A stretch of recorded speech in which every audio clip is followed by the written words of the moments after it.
I was born in London, England in 1929 and feel that I have led an interesting life.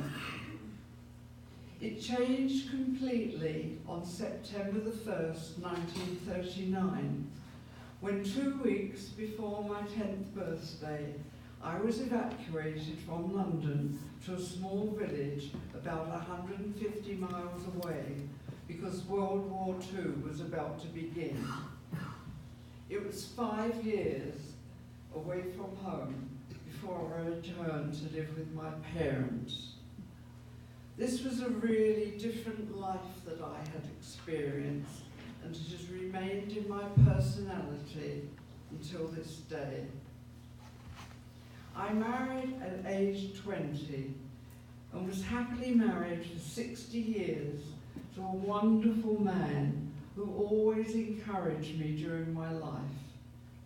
I've been a school teacher, a recruiter for women to work on an evening shift in a toy factory, an interviewer for a market research company, and a social worker for 17 years. I've always done different types of volunteering all of my life. I went straight from home into marriage, so I'd never been alone when my husband died in August 2010. At age 81, this surely was my last call. Now I must start a new life. Jewish people sit shiva, mourning for 1 week.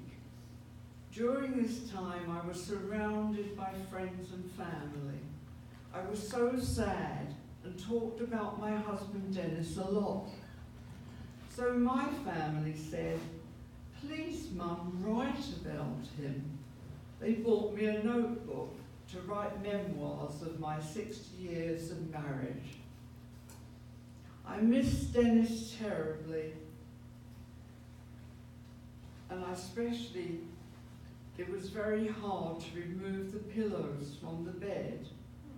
And I believe it was at least 1 year before I actually slept in the middle of the bed. In fact, I still get in and out of the bed on my side after all this time.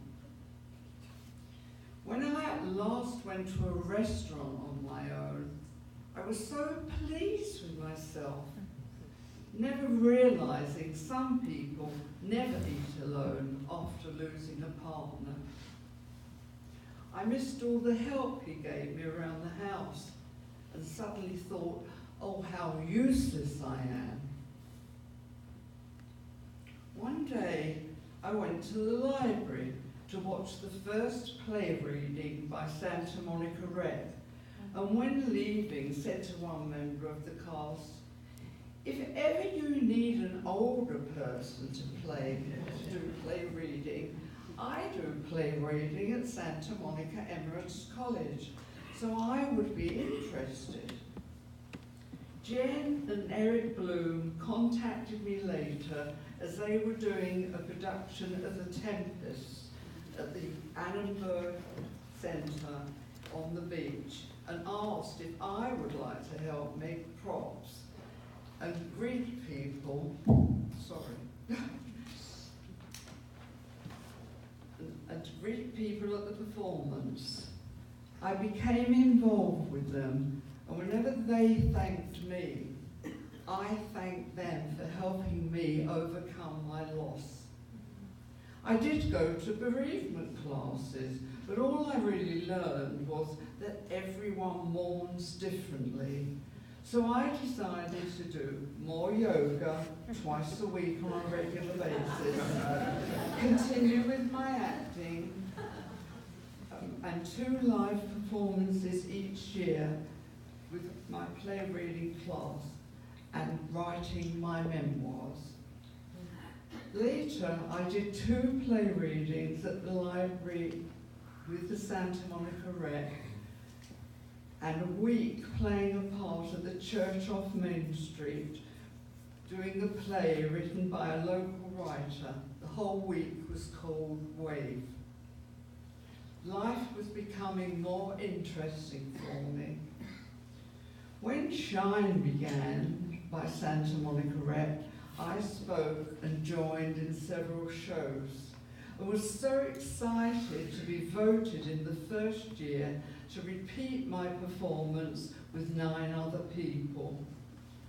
I have also spoken previously at the Fireside at the Miles, and also I have performed at the Edie Theatre twice a year with my acting class with Santa Monica Emeritus College.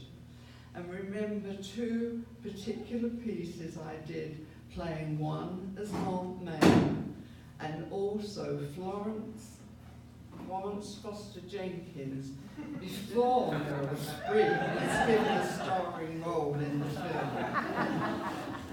I'm still writing short memoirs that have been published in the Santa Monica Emeritus Chronicles each year for several years now. These have included my earlier years and my years with Dennis. I suppose my most exciting memory was at the Broad Theatre when I was chosen not a speaking part, but in the performance of Our Town starring Helen Hunt.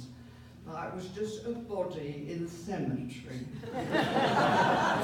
This was 6 weeks of sheer joy, spending time with all the actors. And as I sat silently on stage each performance, I felt that Dennis sat on my shoulder the whole time. My life has always been fulfilling, but now I'm even more so. I wake to glorious sunshine, and I'm happy to be alive. I have a positive outlook and look forward to each day. I have many new friends, which is difficult when one gets older. We go out to lunch and celebrate birthdays at happy hours. Our ages range between 58 and 89. And we've all lived very different experiences. We've had very different lives, but we are all supportive to each other, and life is good. I look back on my life and I have no regrets. I have a wonderful, supportive family with lots of love around me. My daughter Louise and my son-in-law Lawrence are here tonight, and my granddaughter has flown in from Portland, Oregon, just to be here to meet here. She came last night. I have wonderful memories of my life. Lots of travel, lots of adventures, lots of pain, but more happiness. And I do know that my last call is going to be as fulfilling as possible.